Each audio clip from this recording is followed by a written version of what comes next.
tem uma live super especial para a gente falar de benefícios. Como que a gente pode ajudar as pessoas que têm autismo, as famílias que têm autismo a receber benefícios com as políticas públicas. Então nós vamos falar com a Luara. A Luara é super... Oi, Van! Oi, Tabata! E a Luara é super estudiosa, ela é estudante de medicina, mas ela manja muito de políticas públicas. Vamos falar com a Carla, do Instagram Autismo Legal, que é um Instagram que eu indico muito para as famílias que querem saber mais informações jurídicas, mais sobre assistencialismo, sobre como conseguir reembolso do convênio, ajuda do governo, enfim, como conseguir suporte. Tem vários direitos e várias coisas que as pessoas autistas têm direito. Eu indico fortemente o Insta Autismo Legal. É um Insta que eu confio muito e que eu indico sempre, porque a Carla e o marido dela pesquisam seriamente esse assunto e trazem muitas dicas legais. Então, vou chamar a Carla e a Luara para a gente falar sobre um pouco de políticas públicas, para falar um pouco sobre como a gente pode pensar juntos em estratégias para ajudar os pais que precisam de suporte aí do governo. Então vamos chamar aqui. Carla já está dando. Agora a gente vai fazer então uma live em trio, né? A Luara, deixa eu chamar a Luara aqui. Aqui. Enviei também. Oi, Carla, boa noite. Ai, tô me achando já com tantos elogios que você fez. Tudo bem, querida? O que eu ouvi? Eu falei que eu já tô me achando com todos esses elogios que você fez. Mas é verdade, senão você não tá. Eu não confiaria a gente vir aqui juntas, né? Faz tempo que a gente tá querendo marcar essa live, né, Carla? Faz Verdade. tempo. E, enfim, com essa vida de mãe, assim, eu não sei como vocês Né? dão conta. De verdade, real. Assim. Eu olho você, a Cacá, às vezes eu olho nos grupos do WhatsApp e falo, meu, como que elas conseguem, cara? Que eu vejo, mas eu não consigo nem ler as a gente precisa ser estudada, entende? Eu e a Cacá, a gente precisa ser estudada. A gente foi separada na maternidade, sabe? Sabe os irmãos gêmeos, o grande e o pequeno? Eu sou pequenininho e ela grandona, lindona. Mas é um barato, a gente se diverte. Muito, vocês são muito ativas e contribuem muito. As pesquisas de vocês, as iniciativas de vocês são muito benéficas para a comunidade. Então, vocês vão ter sempre espaço parceria aqui comigo. E agora a Luara, nossa querida convidada. Oi. Tudo bem, Luara? Como é que você gosta que te chame? Pode ser Luara. Legal. Eu quero agradecer pela oportunidade de você ter concedido de eu estar aqui e da gente criar um espaço, né, de diálogo e reflexão sobre as políticas públicas, de como a gente pode melhorar como estudantes da área da saúde. Eu sei que tem vários estudantes da área da saúde também assistindo, provavelmente. E também eu fico muito grata da gente poder exaltar a importância do SUS e também que nós podemos sim estudar. Eu quero criar algum tipo de reflexão para os estudantes de que a gente pode sim melhorar de alguma maneira, criando projetos, estratégias e apresentando nos grupos de pesquisa e extensão para a gente tentar ter uma melhor efetivação das políticas públicas no nosso país. Então, é isso. Perfeito. Perfeito, maravilha. Você é muito bem-vinda. E a Laura, que é estudante aí de medicina também, né? Esqueci de apresentar um pouco, Laura. Eu acho que fala um pouco de você para as pessoas entenderem um pouco o que você está fazendo aqui, né? Sim, eu fiz enfermagem até a metade do curso na UFSM de Santa Maria, aqui do Rio Grande do Sul. E eu participava de bolsas de pesquisa e extensão voltadas para a educação em saúde e doenças crônicas na atenção primária. É por isso a minha paixão por essa área, enfim, e a área da medicina preventiva também agora na medicina. E eu passei em 2019 na URGS, aqui na Universidade Federal do Rio Grande do Sul, e tô indo para o segundo semestre. E eu tenho uma paixão pela área da medicina, família e comunidade, enfim. É isso. Que legal. O Rodrigo fez medicina aí, o meu marido. Sério? Fez aí na URGS. Que legal. Ele fez aí também. E por que autismo, Luara? E por que autismo? Do tema? Porque eu sou autista, nível 1. Porque você é autista, exatamente.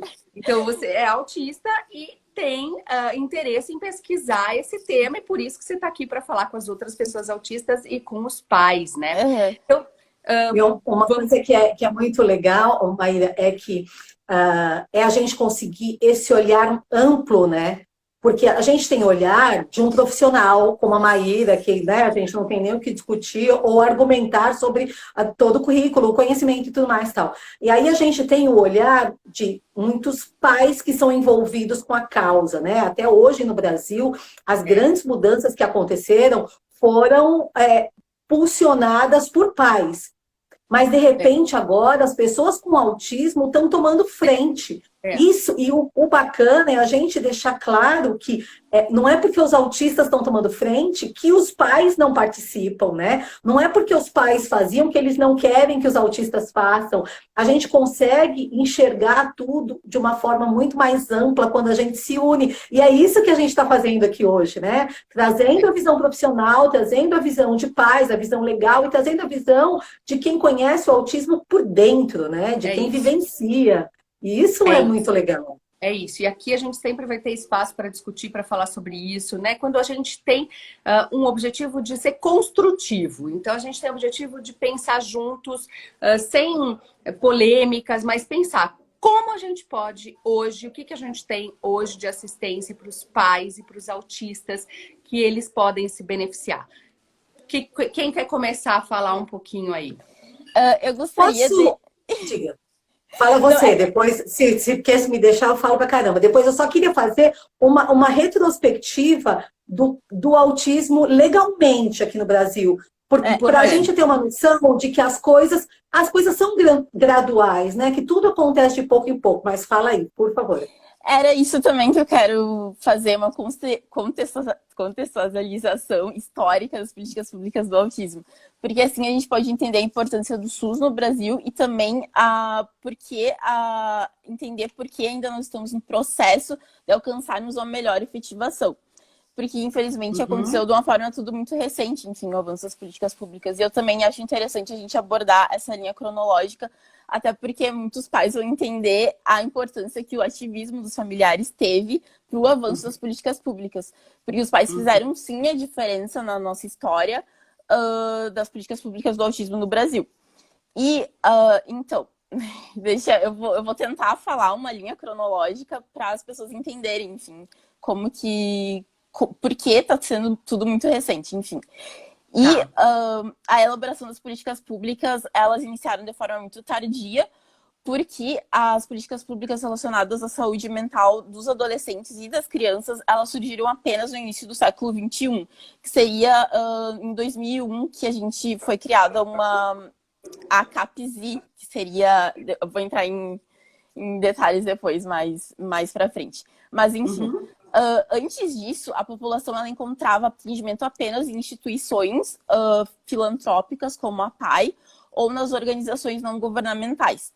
Então, o enfrentamento tardio do problema fez com que a construção atual da política brasileira relacionada ao autismo ela é marcada por dois grupos distintos. O primeiro grupo, e os dois grupos, eles historicamente desenvolveram ações de maneira simultânea, mas em paralelo.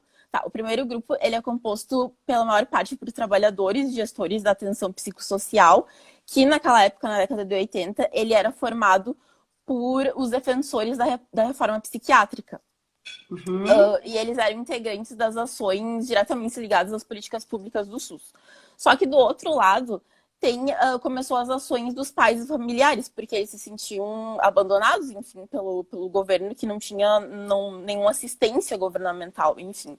E eles começaram a elaborar estratégias na década de 80 que iniciou com a formação do grupo AMA em São Paulo, que é a Associação de Amigos dos Autistas de São Paulo. E o objetivo deles era fomentar a busca de conhecimento, troca de experiências, enfim, sobre o autismo, num período anterior à criação do SUS. Então, eles tiveram uma grande importância antes da criação do SUS. Só que, em paralelo, desenvolvia-se o movimento da reforma psiquiátrica, que objetivava a revisão das estratégias assistenciais, porque, na época, o indivíduo ele era marginalizado, ele não tinha nenhuma forma, nenhum direito de construir a sua cidadania na sociedade. Então, as pessoas com deficiências, elas não tinham nenhuma assistência e atenção do governo. E, como todos sabem, o objetivo da reforma psiquiátrica era abolir o modelo assistencial centrado na institucionalização. Porque apenas deste modo as pessoas podem construir algum tipo de cidadania, tendo oportunidade, enfim, de estarem na sociedade. E o SUS, ele consolidou esses princípios importantes para o atendimento do TA, que é a universalização da saúde, a integralidade das ações e a intersetorialidade das políticas.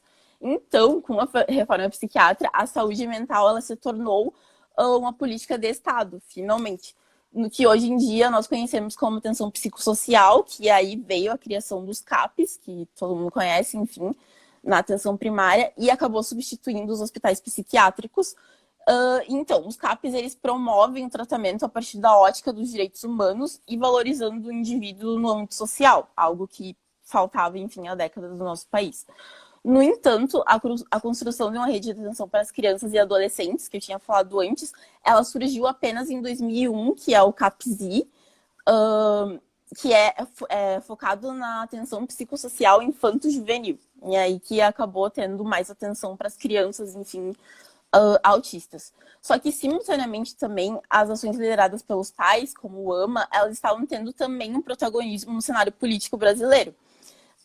Com atenção assistencial e técnico também. E acabou se expandindo para outros estados do Brasil, e foi nessa época que surgiu a Abraça, a ABRA, Associação Brasileira do Autismo, enfim. E essas instituições, elas apontavam as lacunas assistenciais, que mesmo assim, ainda tendo... Com a criação do CAPS, ainda assim, acabou tendo algumas lacunas assistenciais na saga do tratamento do diagnóstico para as crianças autistas e as suas famílias. Só que depois desse período, enfim, da criação dos CAPs, graças aos familiares, o ativismo dos familiares, foi criado pela primeira vez, algo inédito no Brasil, a criação da lei do autismo, que é a 12.764, que instituiu a Política Nacional de Proteção dos Direitos da Pessoa com Mutação do Espectro Autista e finalmente reconhecendo nós autistas como deficientes para todos os efeitos legais no Brasil. Então, essa lei é a lei que coloca os nossos direitos em ação, como os benefícios financeiros, garantia de educação em escolas regulares, ingresso no mercado de trabalho. E só que após todas essas conquistas desses dois grupos no tratamento do TA, enfim, nas políticas públicas, foi apenas em 2013 que o governo, o Ministério da Saúde, decidiu lançar duas cartilhas, dois documentos oficiais para formular, finalmente formular as políticas públicas no nosso país relacionadas ao autismo. E eles têm como objetivo fornecer orientações para o tratamento do TA no SUS. Só que existe uma divisão, a primeira cartilha, ela é a diretriz de atenção à reabilitação da pessoa com transtorno do espectro autista, e ela é mais focada no grupo dos pais e familiares. E existe a outra cartilha, o documento oficial, que é a linha de cuidado para atenção às pessoas com transtorno do espectro autista e suas famílias na rede de atenção psicossocial do SUS, que ela é voltada para aquele segundo grupo que eu falei, que era formado por trabalhadores e gestores de atenção psicossocial. Só que eles veem o TA, nessa segunda cartilha, o TA como um transtorno mental. E eu vejo isso como um problema na atenção primária, porque eu posso dar como exemplo, há um mês atrás, eu fui tentar a vacina, né, como eu sou deficiente, e tinha alguns profissionais na atenção primária que não reconheciam o TA como deficiência. A me abordarem, falaram que, como eu não tinha deficiência intelectual, eu não era considerada deficiente. Enfim, tem algumas pessoas na atenção primária que ainda têm essa visão que o TA não é deficiência. Então, uma solução que seria, até no final de um artigo científico que eu li, seria a junção desses dois documentos, porque eles trazem um grande benefício e um maior entendimento para os profissionais da saúde sobre o TA. E... já estou um pouco cansada, mas enfim. Tá. E o Ministério da Saúde, ele reconhece também que existe uma cisão, que existe uma divisão entre esses dois documentos. Só que ele decidiu lançar esses dois documentos para tentar, digamos assim, legitimar esses dois grupos, para que esses dois grupos tivessem sido contemplados com dois documentos de uma maneira equivalente. Mas, na verdade, na minha visão, perspectiva, essa divisão, esses dois documentos, eles acabam impedindo a existência de uma efetivação nas políticas públicas do nosso país. Mas eu acho os dois documentos ótimos, mas eu espero que no futuro o governo ele crie apenas um documento juntando as vantagens que existem nesses dois, enfim. E eu posso falar, agora já falei demais, enfim. Mas eu acho bem interessante essa linha cronológica para também os familiares entenderem a importância que eles tiveram na história do autismo. Graças a eles, nós temos agora a lei que garante todos os benefícios, efeitos legais para a gente, enfim. É muito interessante toda a sua pesquisa, mas o mais legal de tudo é a gente poder ter aqui, a gente mostrar aqui o quanto os autistas são importantes, a neurodiversidade é importante, e o quanto os autistas podem fazer muita diferença no mundo, né? O quanto esse hiperfoco, essa facilidade de entrar em assuntos que têm interesse restrito e específico podem acrescentar na vida. Então, por exemplo, você é um exemplo disso, trazendo esse seu interesse para mostrando toda essa brilhante pesquisa que você fez, o quanto você... Foi uma aula, né? Né? Fantástico! O quanto você acrescenta mais do que qualquer outra pessoa que não teria interesse restrito nesse assunto. Então, eu acho muito importante a gente dar espaço aqui para os autistas mesmo, e adorei, achei o máximo. Mas e aí, Carla, como é que a gente fica com essa divergência do que a Luara descobriu? Primeiro de tudo, eu adorei a aula da Luara. Ela falou já a aula toda que eu ia dar, então, enfim, né? Tô dispensada. Então podemos falar só dos nossos filhos. Vamos falar de outras coisas e tudo. Luara, muito, muito, muito legal todo esse apanhado que você fez. E é exatamente isso.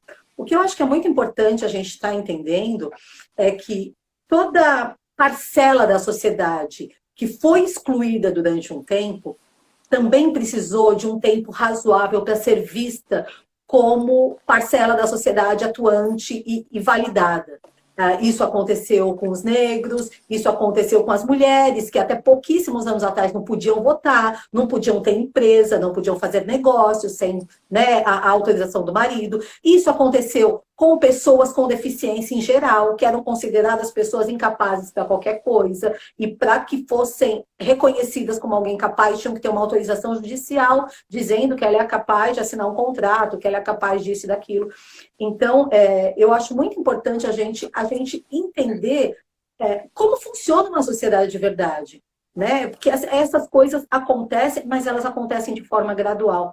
Por isso que é tão importante, quando a gente fala a respeito de ativismo, parece que a gente está falando só de política, ou de brigar, ou de gritar, ou de meter o dedo na cara dos outros, e não é isso, né? Mas a gente levar assuntos à tona, é você ajudar as pessoas a pensar em alguma coisa que elas não tinham parado de pensar.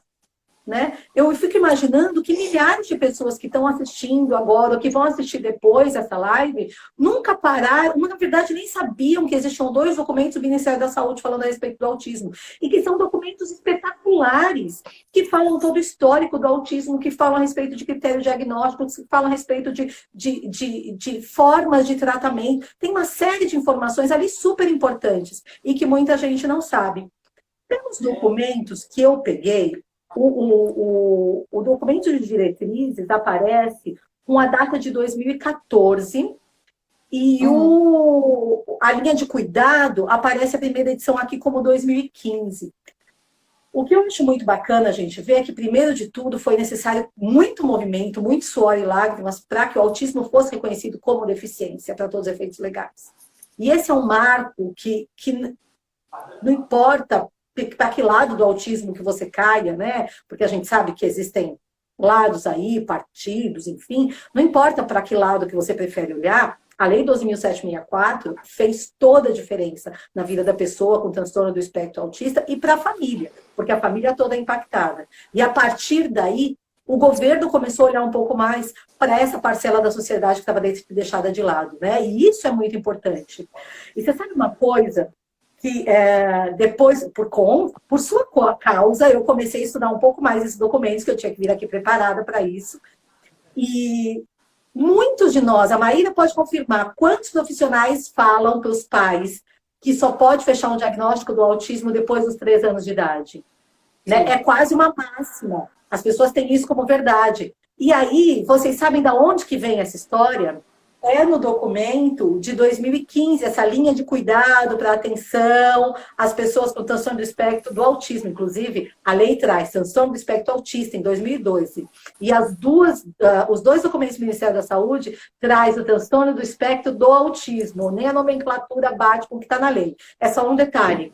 Mas esse documento, a linha de cuidado, traz que só é possível, tá bem assim, uma parte em negrito e tudo mais, dizendo que só é possível o diagnóstico do autismo após os 3 anos de idade, mas que é importante, juro, peraí que eu tô com o computador aqui na minha frente, eu vou pegar a página e falar para vocês. É daí que muitos profissionais têm essa verdade, que só é possível fazer o diagnóstico depois dos 3 anos.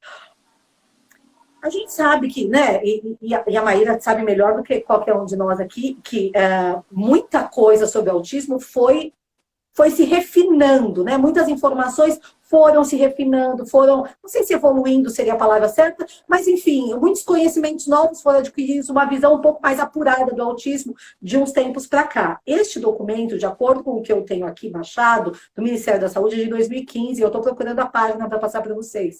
O que acontece é que milhares de profissionais espalhados pelo Brasil não conhecem o autismo de verdade. E aí a gente entra no CAPS infantil, a gente entra em APAES espalhadas pelo Brasil afora, que profissionais que estão ali para atender pessoas com autismo, na verdade, não têm esse conhecimento todo do autismo. E eles fazem o que eles acham que deve ser feito, ou eles fazem o melhor que eles podem. Porque eu não consigo imaginar que alguém saia de casa e fale, ok, hoje eu vou para o CAPS e eu vou acabar com a vida de todos os pacientes que aparecem ali. Não é isso. Eles estão ali para fazer o melhor, mas talvez eles não saibam qual é o melhor. Né? E por isso é tão importante. Né? A capacitação, a Maíra vê muito isso. Quantos profissionais querem atender crianças, mas não tem a menor ideia do que fazer? Não é? Se você falar um pouco disso, eu vou procurar a página aqui, enquanto isso. Eu sei, porque eu já estive nesse lugar de querer atender, de ser recém-formada, eu queria trabalhar, eu já tinha mestrado, assim, já, mas não tinha a prática, então eu já até tinha uma bagagem. Como aquela história que você fala quando você estava em algum lugar, acho que na Europa, que você começou a atender, e depois de um monte de formação, você começou a atender, eles olharam para você e falaram, o que você está fazendo? Né? Eu acho o máximo isso. Né? Porque isso mostra que a gente precisa continuar sempre aprendendo, sempre aprendendo. Né? Pior que foi isso mesmo. Isso já faz mais de 12 anos que eu tinha terminado meu mestrado, e aí eu fui exatamente o que a Luara estava falando, né?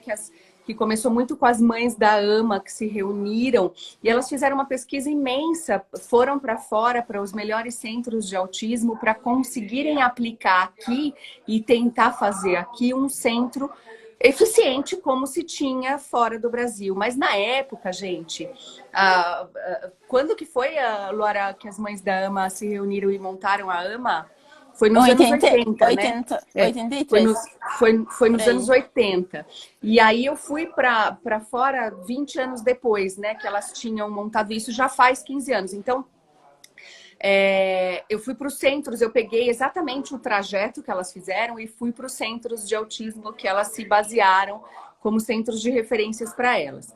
E aí, eu já tinha terminado meu mestrado, eu terminei meu mestrado, um mês depois eu peguei a mochila e fui embora com uma amiga psiquiatra, fomos pro mundo, assim. A gente não tinha grana para nada, a gente já comia lanche, sanduíche, juntei um dinheiro para os trens, assim, mas enfim, conseguimos ir. E o primeiro lugar que eu fui foi Estocolmo, na Suécia.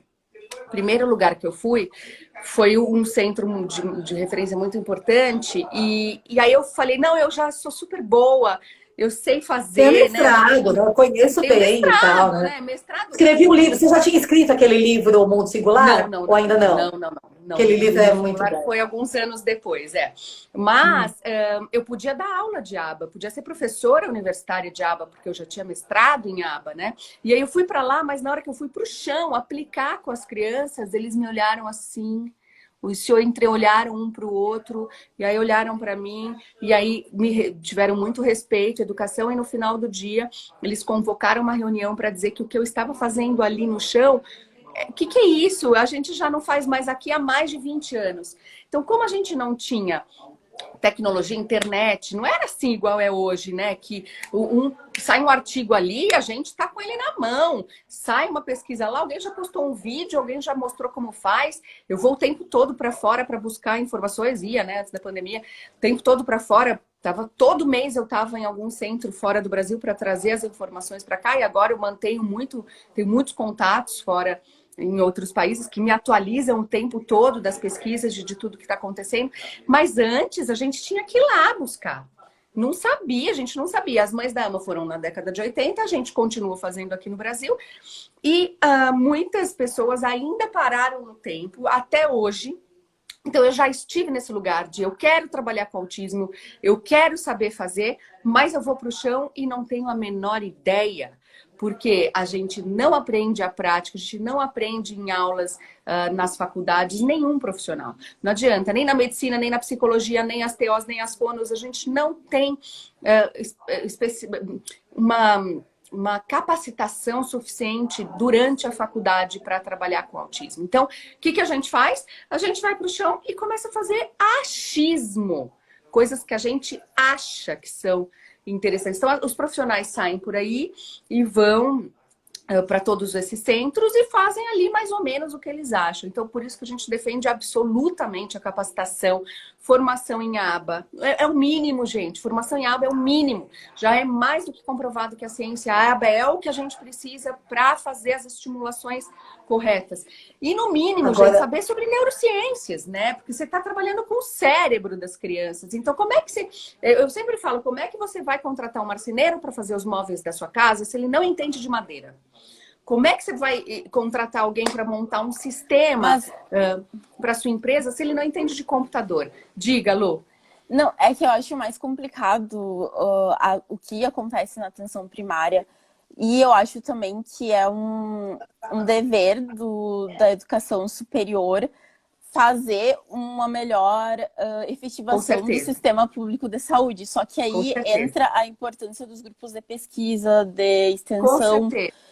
E eu quero apresentar uma ideia para um trabalho de extensão, enfim, que seria o guia de deficiências, incluindo o psicossocial, que entraria o TA, enfim, para que ele estaria tipo junto com o POP, que é o procedimento operacional padrão da enfermagem, porque seria muito difícil fornecer uma capacitação para todos os profissionais da atenção primária, enfim, mas colocar em prática um procedimento operacional padrão, tipo, anexado esse guia das deficiências, já seria algo a mais, entende? Para não só o autismo, todas as deficiências, para eles saberem como tratar os pacientes, enfim, porque realmente na enfermagem a gente não teve nenhuma cadeira específica para tratamento com pessoas deficientes. Na medicina também não tem nada tipo específico, nenhuma matéria. E então é isso. Eu acho que a solução seria capacitação, mas não é a realidade para toda a atenção primária. Então, algo mais prático, voltado, juntando o sistema educacional superior junto com o sistema da saúde, para a gente tentar fazer algum tipo de melhoria, enfim, com essas pequenas ações, tipo, óbvio que eu vou começar regional, tipo, nem seja numa unidade básica eu testar para ver se isso dá certo, tipo, a gente tentando fazer a diferença em um local apenas, eu já acho extremamente sensacional ajudar uma população que necessita do SUS, enfim. E eu acho que aos poucos, colocando mais esse pensamento nos estudantes da área da saúde, a gente pode melhorar em diversas regiões do país, enfim. Com certeza, com certeza. As pessoas estão perguntando por onde eu começo a capacitação. Eu vou pedir para alguém da equipe colocar o link, que a gente tem formações e capacitações online, né? Que nós damos e que eu garanto a qualidade. Enfim, vou pedir para alguém colocar o link aí para eu fixar. Mas eu concordo muito com vocês de que, e principalmente a Carla falou muito isso, né? A gente está tentando. A Luara mostrou há quantos anos a nossa nossa comunidade está tentando, seja via pais, via alguns governantes que têm interesse no tema. Nós estamos tentando. Eu acredito muito, muito no SUS. Eu estou vacinada. Isso aqui é SUS. Isso aqui é Eu SUS. vacino amanhã. Amanhã, 7 horas da manhã, eu estou vacinando. Boa. Minha família toda está vacinada. Isso aqui é SUS. Tem SUS aqui no meu braço. Tenho muito orgulho, assim, sabe, do nosso sistema de saúde. Mas nós precisamos continuar essa melhoria. É um processo, concordo com vocês duas, de que é um processo e que nós estamos tentando, mas a gente está aqui para tentar fazer esse processo ser um pouco mais rápido e um pouco mais eficiente, né? Então, o que a gente poderia fazer? Deixa eu falar uma coisa para vocês. Por favor, eu prometi a página, na linha de cuidado para atenção à pessoa com transtorno do espectro autista, suas famílias e tal. Página 45, está escrito assim: atenção, está grifado, um quadro separado, destaque, atenção.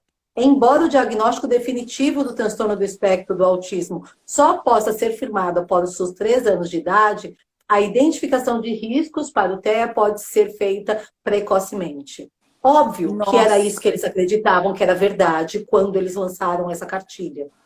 Meu Deus. Mas isso mostra o quanto tem muito conhecimento atrasado.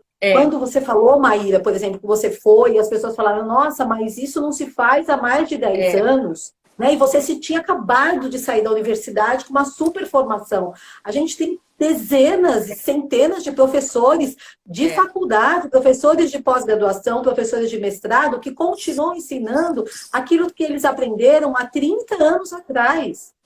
E acaba que uma série de profissionais saem da universidade, têm o diploma, têm a capacitação técnica oficial para trabalhar, com o conhecimento de 30 anos atrás.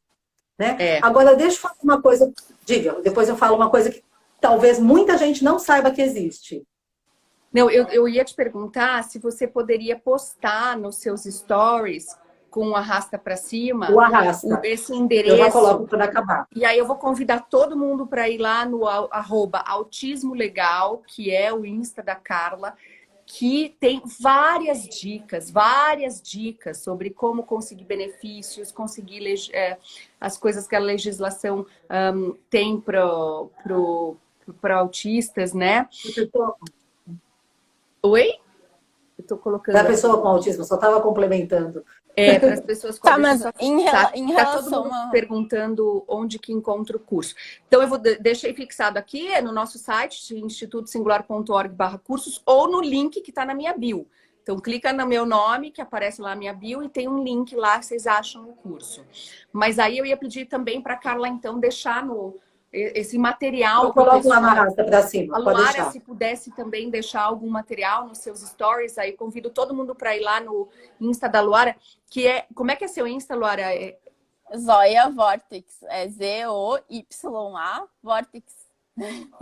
Isso, tá ok, aqui, gente. Olha Vocês se clicarem na propaganda da live que vocês encontram, né? Porque não é fácil depois. Vai lá no meu feed que tem. Mas o que vocês iam falar?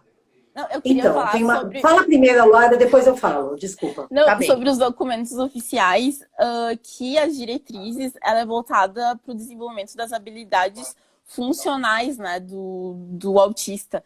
Então, ela tem apenas um foco. Já a linha de cuidado, que é o que você estava falando, né, ela tem uma defesa na pluralidade terapêutica. Então, ela envolve outras terapias, enfim. Não seria apenas um foco como a diretriz. Mas pode continuar falando. Eu acho que os 2 documentos são extremamente complementares, né? São visões diferentes. Sabe como se a gente estivesse olhando, todo mundo estivesse olhando para o mesmo quadro, mas eu reparo em um detalhe desse quadro, o outro repara em outro detalhe. É como se a gente estivesse em lugares diferentes de uma mesma sala olhando para o quadro, né? Então, são olhares diferentes, mas que se complementam. Agora, eu acho que a gente não tem como chegar em melhores políticas públicas sem 2 coisas. Sem a capacitação e sem que a gente bote a boca no trombone. pelo seguinte, enquanto a gente continuar caladinho, chorando em casa, porque é isso que a gente, mãe, faz, é isso que vocês, autistas que sofrem no dia a dia, fazem, a gente chora em casa e muitos acabam entrando em depressão, tentam suicídio, é uma coisa assim muito, muito séria, principalmente autistas leves, que de leve tem um nome, mas que a vida não é fácil para ninguém, muitas pessoas misturam essa história de ser leve, ai, você é super inteligente, seu autismo é leve, você não tem problema, né? Só quem é leve sabe bem disso, né? Esse, eu acho o problema também dos dois documentos oficiais. Eles focam apenas na criança e no adolescente, mais na criança, enfim. E eu acho que falta estudos, enfim, pesquisas e avanços nas políticas do Brasil com relação ao autista adulto e o autista idoso também. Por isso que eu falo da importância de nós, estudantes da área da saúde, da gente investir e pressionar para que exista mais pesquisas voltadas para idosos, autistas idosos, para a gente Fantástico. Pra gente dar não é só criança, né? Pra gente dar uma assistência melhor para essas pessoas e uma qualidade de vida melhor. E é só com mais estudos e mais, enfim, projetos e efetivações das políticas, enfim. Perfeito. E por que eles olhavam só, começaram a olhar para as crianças? Porque durante anos, né, e a gente falou muito disso na semana passada, que foi o Dia do Orgulho Autista, porque durante anos as famílias escondiam seus filhos com autismo. Né? Então, aqueles adultos jovens com autismo ficavam escondidos em casa. Ninguém saía com eles para a rua. Né? E quando mães deram esse basta, eu não vou mais esconder meu filho, eu vou começar a mostrar, na grande maioria das vezes eram mães de crianças que começaram a levar os seus filhos para fora. Então, as pessoas começaram a enxergar o autismo a partir do autismo infantil. Mas não é... E também, a gente não tinha nenhum tipo de...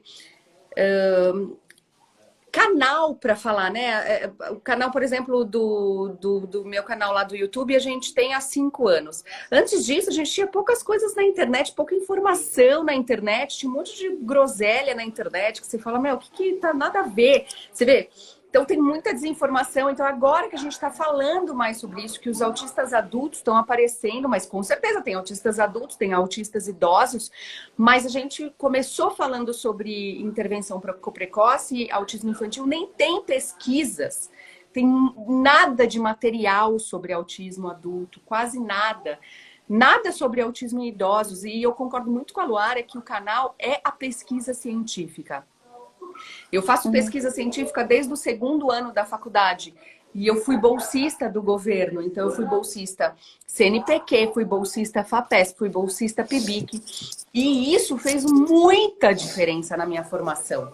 Eu ir buscar informações que sejam baseadas em dados comprovados faz muita diferença do que você olhar uma manchete de uma reportagem sensacionalista e acreditar naquilo. Então, o caminho é a ciência. Só que a gente entra nessa necessidade de investimento em pesquisas científicas para as mais pessoas pesquisarem agora sobre ampliar temas aí, né? Ampliar agora para idosos, ampliar agora para autistas adultos, que a gente tem um grupo muito heterogêneo. A gente tem autistas adultos falando por crianças que são muito diferentes do funcionamento deles. A gente tem muitos genes diferentes envolvidos no autismo. Fora a diferença entre meninos e meninas, que também são universos diferentes, né? Assim, eu particularmente não vejo tão já o Brasil investindo em pesquisa, porque a gente tem que investir em tratamento ainda, né? O mínimo necessário ainda falta muito. Mas a gente ainda, como brasileiro... Diga, amor.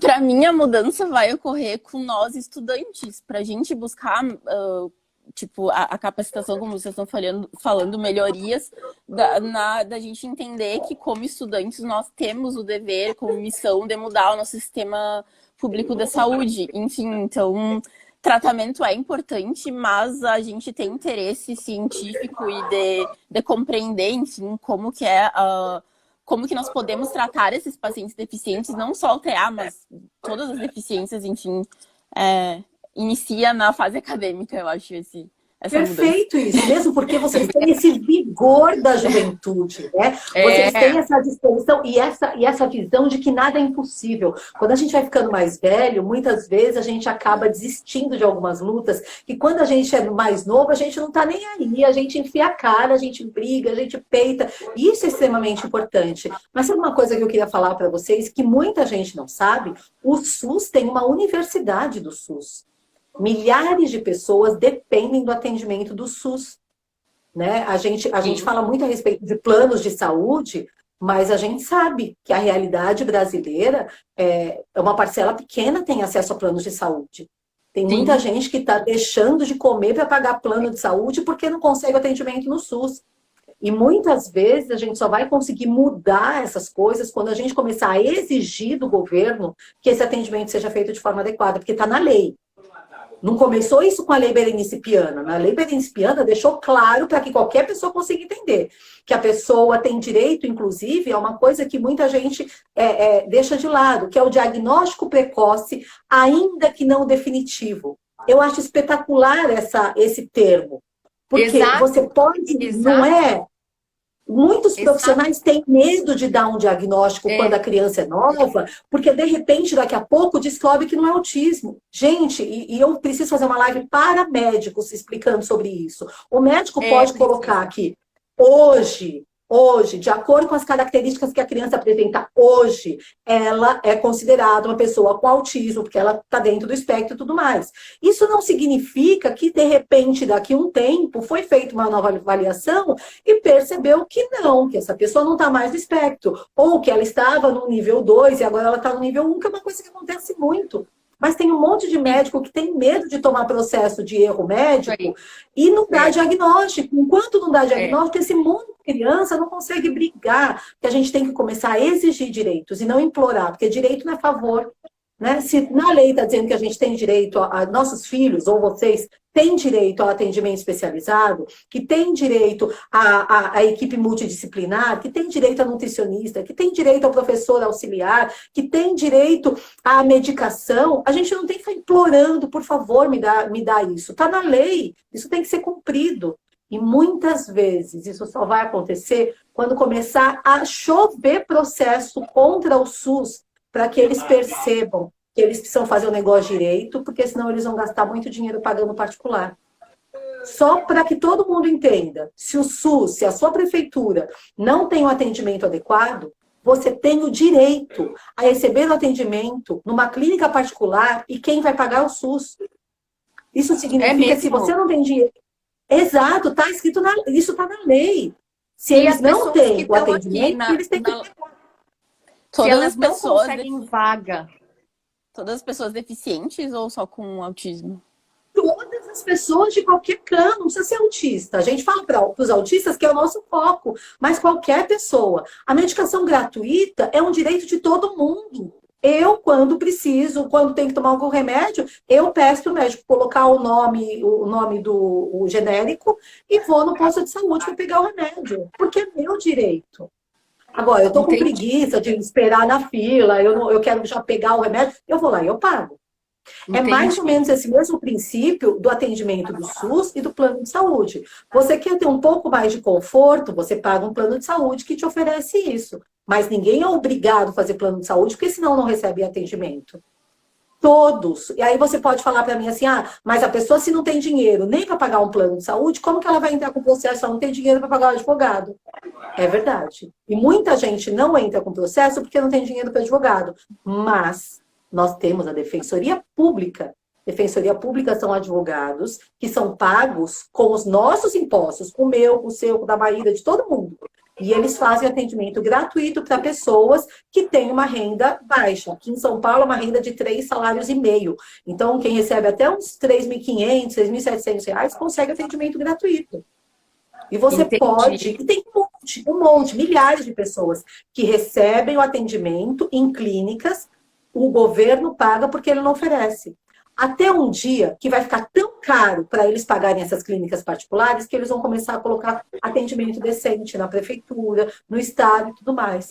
Então, a gente precisa começar a brigar, porque ficar implorando, eles vão passar a mão na nossa cabeça e vai falar, peraí que a gente já está resolvendo, peraí que a gente resolve. E nesse peraí, vocês crescem, vocês autistas crescem, nós pais vamos ficando velhos, muitas vezes a gente não tem dinheiro para pagar um convênio e tudo mais, o tempo passa, entende? Sim, mas eu quero falar uma coisa. Com essas coisas, gente, vocês não têm ideia. Eu quero falar uma coisa sobre o governo do Rio Grande do Sul. Eles criaram o TA Acolhe esse ano, que ele será destinado para atendimento dos casos severos e graves do autismo aqui na região. E ele tem como objetivo a qualificar os profissionais de diferentes áreas, atendendo o tema do autismo, vai ser o foco só autismo, enfim. E eles querem sensibilizar a sociedade quanto à inclusão da pessoa com autismo e da família, e também horizontalizar o atendimento multiprofissional integrado à pessoa com autismo. Então, eles vão criar vários centros multiprofissionais para dar uma melhor assistência, enfim, é o que tu está falando, é o que falta na atenção primária, isso. E o governo vai investir 1 milhão, enfim, para trazer esses centros. E eu acho que vai ser ótimo, mas ele vai atender mais crianças e adolescentes, enfim. E ainda vai ficar aquela lacuna que eu sempre falo do atendimento adulto e idoso, mas tá avançando, tipo, já é algo extremamente importante. Já é um modelo, inclusive, para expansão futura para adultos e... Sim, eu esqueci de falar, vão ser 30 centros regionais de referência e mais 7 centros macro-regionais de referência aqui no Rio Grande do Sul. E eles querem fortalecer as redes municipais da saúde, da educação e assistência social, porque o papel da assistência social é muito importante, para dizer os direitos para a família do autista, enfim, na nossa sociedade. Então, vai focar no atendimento das pessoas com autismo e nas famílias, e eles vão tentar envolver as escolas, postos de saúde, centros, e atuando de forma integrada, porque eles falaram que é a mesma população e a pessoa está inserida em uma rede, e ela precisa de atendimento integral e não compartimentado, que é o que acontece, enfim, na atenção primária, na maioria das vezes. Então, é um avanço enorme que está acontecendo aqui. E fantástico, fantástico. Fica modelo aí para os outros estados, né? Sim, o TA acolhe, e eu estou muito feliz com isso. Muito bom. O que é muito legal, assim, acho que essa força que a gente tem, né, e esse espaço que a Maíra abre, obviamente, quando a Maíra fala, todo mundo para ouvir, eu acho isso muito legal, para que a gente possa levar ideias para as pessoas, como a gente pode fazer diferença, né? Porque, de repente, eles falam, mas eu não... Né? Eu penso em uma mãe que está dentro de casa e ela fala, ok, mas e aí, o que eu posso fazer para que isso mude? Se a gente se junta, né? E você junta com outras mães, sempre tem aquela que é meio líder nata, sabe? Conversa com aquela e fala, olha, a gente tem que chegar na prefeitura, chega no vereador, tem sempre um vereador que é mais simpático à causa PCD, procura aquele vereador da sua cidade, fala, olha, a gente teve uma ideia, fala com alguma mãe de autista que tem algum espaço, um terreno, ou uma casa, né? Alguém que tem um espaço, olha, a gente já tem uma casa aqui que a fulana arrumou, a gente precisa fazer alguma coisa, eu tenho uma ideia assim assado. Por quê? Porque todas as prefeituras têm verba, algumas têm verba maior, outras têm verbas menores, não importa, mas todo mundo tem verba. E se você apresenta um projeto interessante, é mais fácil a gente conseguir viabilizar alguma coisa na sua prefeitura do que a gente conseguir mexer no estado inteiro ou mexer na federação toda, que é o Brasil. Existem ativistas incríveis que estão mexendo lá no miolo do SUS, sabe? Essa questão da universidade do SUS, para capacitar os profissionais de verdade. Porque tem profissional que tem aquela formação de 30 anos atrás e que está parado no tempo. E isso acaba trazendo prejuízos incríveis, assim, né? Imensos. Mas a gente pode fazer diferença na nossa cidade, ou no seu bairro, ou com as amigas da escola onde seu filho estuda. Acho que a gente precisa parar de só chorar, entende? A gente chora, descarrega tudo, levanta a cabeça e fala, ok, já chorei, agora a gente tem que procurar a solução. Não acha, a gente inspira muito as pessoas a fazerem isso. Você vê que a Lívia está falando assim, agora vocês estão me dando mais força para correr atrás de tudo isso. Porque vai dando ideias, né? Vai dando ideias porque a gente precisa pedir ajuda. A gente precisa de ajuda, né? E aí vai dando ideias, um fala com o outro, que fala com o outro. Porque, por exemplo, é isso que a Carla falou, né? Para o SUS tem que ficar caro para ele fazer um programa como o do Rio Grande do Sul, que a Luara está falando, que é um modelo de tratamento ali. Só que, por exemplo, eu não conheço nenhuma família, na minha clínica não tem nenhuma família, por exemplo, que está sendo tratada com essa liminar, com ganhando do SUS. A gente tem quem trata do governo e a gente tem pessoas que não têm condições, que a gente faz o tratamento voluntário. 10% das pessoas atendidas na minha clínica são por atendimento voluntário, que a gente não cobra nem um centavo, mas não tem nenhuma que seja bancada pelo SUS. Então, eu acho que ainda está barato para eles. Mas às vezes, exato, é bem isso. Tá barato para eles negarem o atendimento, porque as pessoas estão dando o seu jeito, entende? Mas existem milhares de pessoas que fazem tratamento por liminar. Muita gente fala, usa exatamente esse termo, né?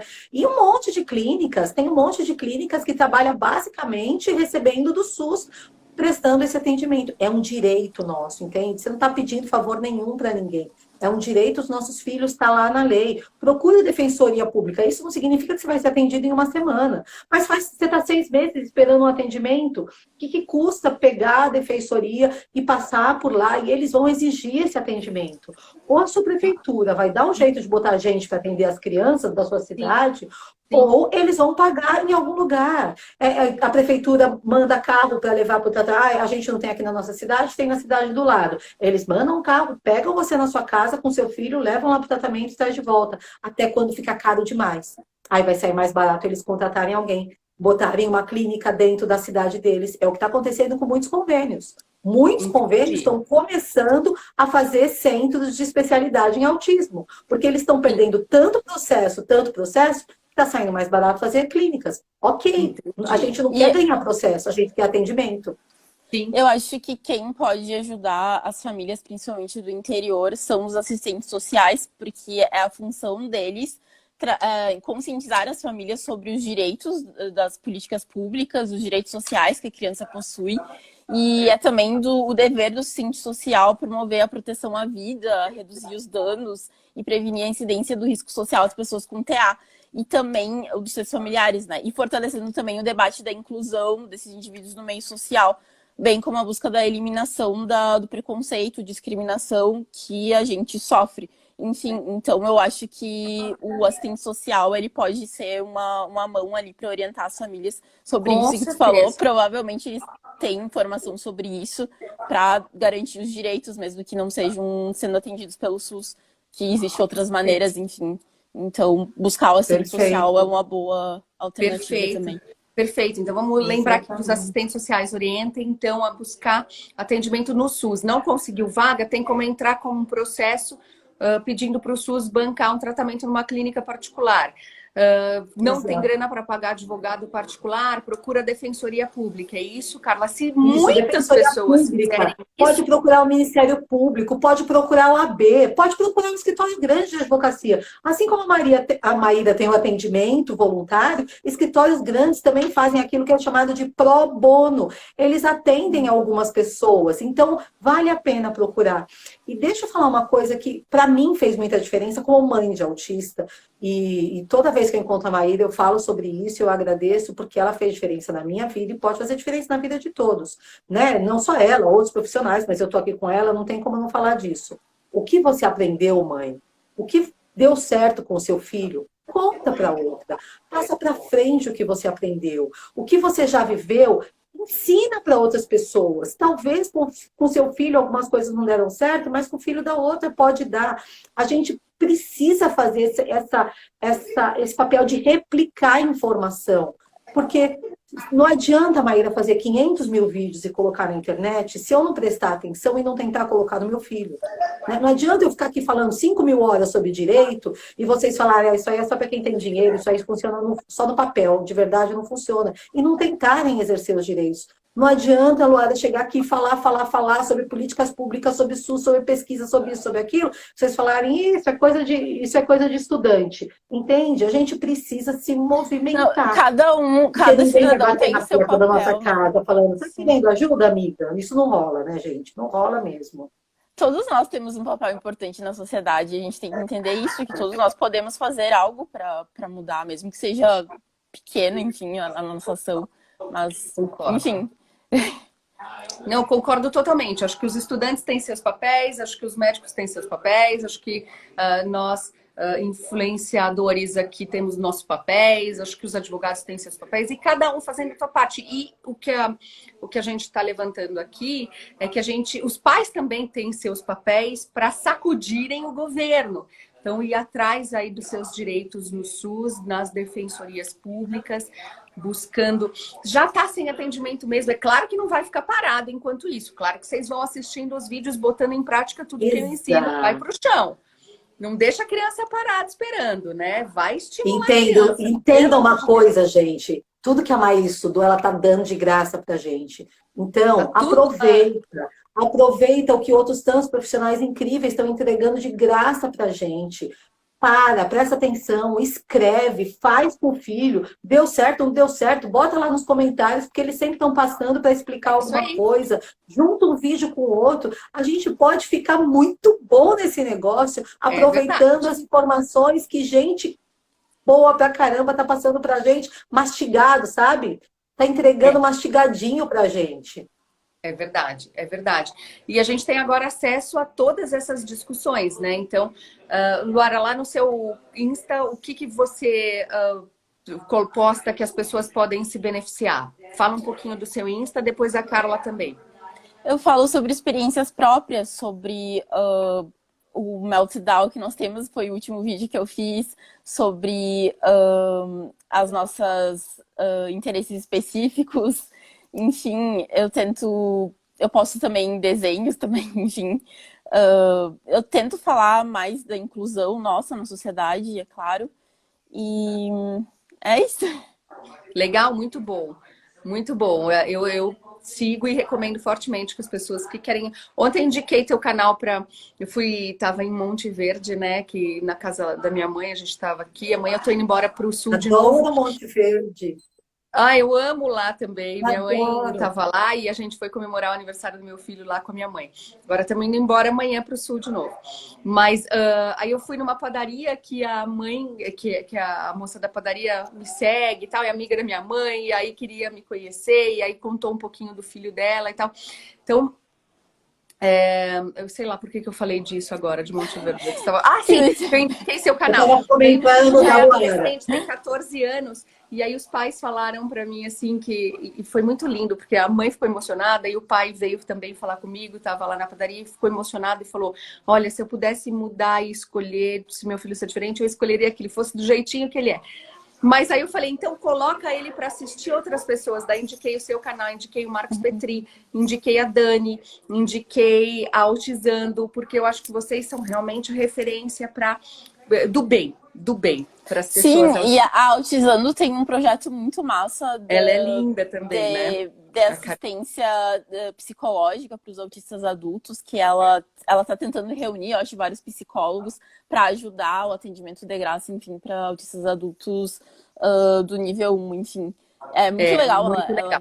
Ela é muito a Dani também. Muita gente do bem, né? Muita gente do bem querendo fazer diferença. Isso muita gente do bem, muita gente do bem. Então, super recomendo aí o canal da Luara. E o Autismo Legal, que fala de várias informações sobre, além de mostrar o filho lindo da Carla, que está cada vez mais também youtuber e super desenvolve. É um lindo que eu adoro. Cada vez que eu passo no feed, eu vejo que é ele, eu paro para olhar, porque ele é uma figura. E a Carla ainda fala sobre os direitos das famílias, direitos dos autistas, e indica muitas dicas muito legais também, indico fortemente. O que mais eu posso mostrar um negócio? O Gabriel é seu fã, né? E aí ele pegou o livro e eu tenho uns marcadores. E ele foi colocando o número de capítulo por capítulo, porque ele via que eu marcava. E ele foi marcando todos do jeitinho dele. E eu guardei esse aqui com todas as anotações do Gabriel. Lindo! Eu Guarde, acho barato. não mexa nisso nunca. Não mexo. Não, Gabriel, Isso é muito eu legal. também sou apaixonada por ele. Eu fico conectada com ele virtualmente aqui eu olho ele, eu acho ele demais. Assim. Mas além do Gabriel, as pessoas também vão conseguir muitas informações lá no @autismolegal. O que mais que elas vão achar lá, Carla? Então, o nosso principal foco é falar sobre os direitos de uma forma simples, para que todo mundo consiga entender o que é, e o mais importante, que elas consigam ter acesso ao direito, e não saber que ele existe, mas conseguir acessar. E uma coisa assim que para mim, na verdade, foi um presente, por conta do Autismo Legal, é que eu pude ter acesso aos melhores profissionais do Brasil, né? Assim como você, tantos outros. E a gente, cada vez que tem a oportunidade de receber um profissional desse, levar para as pessoas em casa o que elas podem fazer um pouquinho de diferente. Né? Porque nem todo mundo tem oportunidade de ter uma consulta com a Maíra, nem todo mundo tem oportunidade de fazer uma consulta com o Dr. Paulo, nem todo mundo tem oportunidade de conversar com o Dr. Gadia. Imagina, eram pessoas que eu admirava pra caramba, e hoje em dia eu tenho oportunidade, então eu me sinto muito responsável por levar para casa das pessoas coisas simples que a gente possa fazer de diferente, porque todos os profissionais são unânimes em dizer que nós pais fazemos muita diferença no desenvolvimento dos filhos. Então, eu levanto essa bandeira para onde eu for. E obrigada mesmo por tudo que você já fez por nós. Estamos juntas, você sabe disso. Vocês arrasam. Muito obrigada.